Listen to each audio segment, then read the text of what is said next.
মায়ের মূর্তিটা শুশুনিয়া পাহাড়ের মূর্তি থেকে তৈরি করা, শুশুনিয়া পাহাড় থেকে মূর্তিটা তৈরি করা। খুব সুন্দর মায়ের মূর্তি। চলো অটোওয়ালা ডাকছি। কোন জায়গায় এটা? এইটা গ্রাম হচ্ছে শিহর গ্রাম। হ্যাঁ, শিহর। এটা হচ্ছে ঠাকুরের ভাগনা বাড়ি, হিদের বাড়ি। হিদের বাড়ি? হ্যাঁ, হৃদয় বাড়ি। এইটা হচ্ছে ওনার দুর্গা মণ্ডপ। আচ্ছা, এই যে এটা দুর্গা মণ্ডপ, হৃদেই ডাকতো। এইটা হচ্ছে তোমার নারায়ণ ঠাকুর, এইটা হচ্ছে তোমার নারায়ণ ঠাকুর মন্দির। আচ্ছা, হ্যাঁ, আর ওই দিকে কোপার দেওয়া আছে, ঠাকুরের ভাগনা হিদে থাকতেন। আচ্ছা, আর এইটা হচ্ছে ঠাকুর থাকতেন, রামকৃষ্ণদেব থাকতেন। আচ্ছা। এইটা শিহর গ্রাম। ওনার যে ওই যে নাতি আছে বিষ্ণু মুখার্জি, ওনার কাছে যান, একটু মাথায় হাত বুলিয়ে দিবে, হ্যাঁ, একটু আশীর্বাদ দিবে, আবার যেমন 10 টাকা প্রণামী করে দেবে। আচ্ছা। উনি কে হয় যে আছে? উনি হচ্ছে আমাদের যে হিদে ছিলেন না, তার নাতি। ও, হিদের নাতি? হিদের নাতি, ওনার নাম হচ্ছে বিশ্বনাথ মুখার্জি। আচ্ছা, আচ্ছা। ওনার কাছে যান। উনি এখনো আছেন? হ্যাঁ। ওনার বয়স কত হলো? 90 পেরিয়ে গেছে, প্রায় 90-95 বছর বয়স। ও বাবা, তো চলুন দেখি। ওই যে জানলা দিয়ে চলে যায়। ও আচ্ছা, আচ্ছা।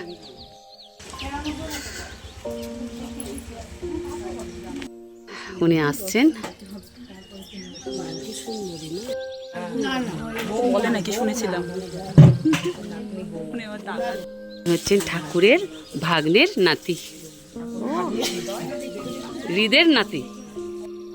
শিলিগুড়ি থেকে আসছেন। হ্যাঁ, হেমাঙ্গিনী দেবীর ছেলে হৃদয় রাম মুখোপাধ্যায়, ঠাকুর যাকে হৃদয় হৃদয় বলে ডাকতেন।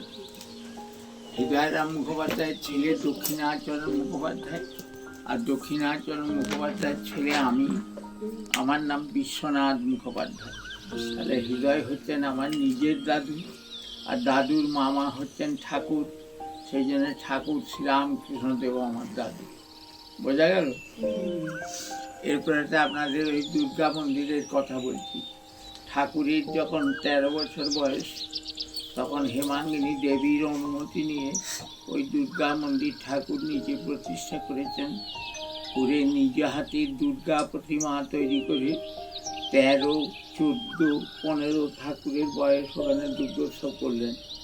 16 বছর বয়সে ঠাকুরের যে বড় দাদা রামকুমার চট্টোপাধ্যায়, ওনাকে দক্ষিণেশ্বরে নিয়ে চলে যায়।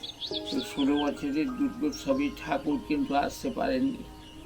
তো আমার দাদু যথারীতি দক্ষিণেশ্বরে মামাকে আনতে গিয়েছিলেন, কিন্তু বললেন যে দেখ হৃদু, আমি মায়ের এই 3 মাস সেবা পুজো করছি, দর্শন তার কতদিনে পাবো তা জানি না।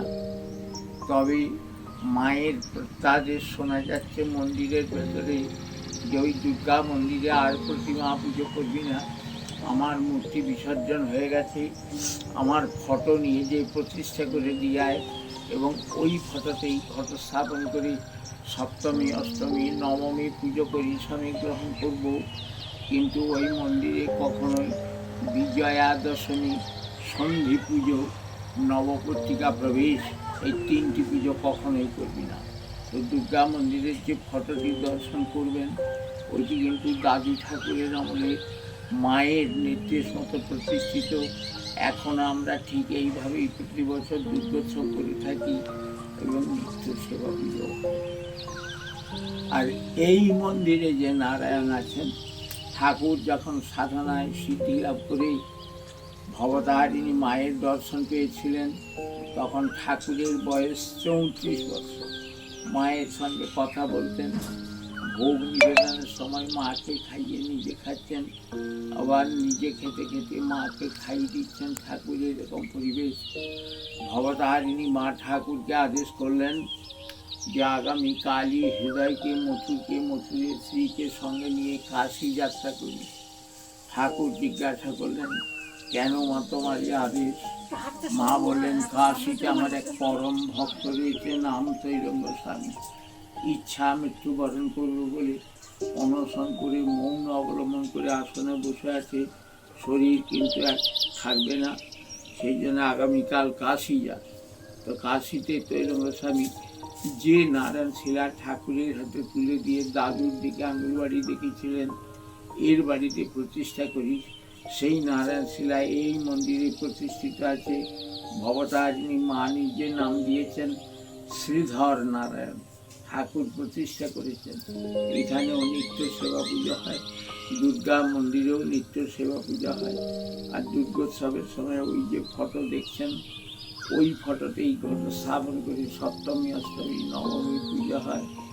মায়ের আদেশ অনুসারে ওখানে বিজয়া দশমী, সন্ধি পুজো, নবপত্রিকা প্রবেশ, এই তিনটি পুজো চলে না। ভালো থাকবেন সব। ভবতারিণী মায়ের কাছে আপনাদের প্রত্যেকের জন্য সর্বাঙ্গীন কল্যাণ কামনা করি। কর্মময় জীবন প্রত্যেকের সাফল্যমণ্ডিত হয়ে উঠুক, এই আমার মায়ের কাছে প্রার্থনা। ভালো থাকবেন সব। হয়ে গেল। আমি জন্ম নিয়েছি, আমারও তো ব্যাধি আছে। সে তো অবশ্যই, মানব জীবনে সবারই ব্যাধি আছে না বাবা।